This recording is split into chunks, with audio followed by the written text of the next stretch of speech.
కేసీఆర్, కేటీఆర్‌లని వేధిస్తే కాంగ్రెస్‌కి పోయేదేంటి? ఏది ఉండదు. ఇంకా అదనంగా లభిస్తుంది. ఇది కాంగ్రెస్ వాదులు చెప్పేటటువంటిది. ఎందుకయ్యా అంటే, ఒకటి బీఆర్ఎస్సోళ్ళు ఎట్లాగూ కాంగ్రెస్‌కి వ్యతిరేకమే.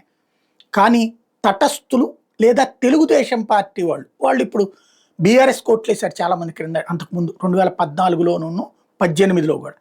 కానీ మొన్నటిసారి బీఆర్ఎస్‌ని ఓడగొట్టాలన్నటువంటి ప్రయత్నం చాలా సిన్సియర్‌గా చేశారు. పట్టణ ప్రాంతాల్లో వల్ల కాలేదు.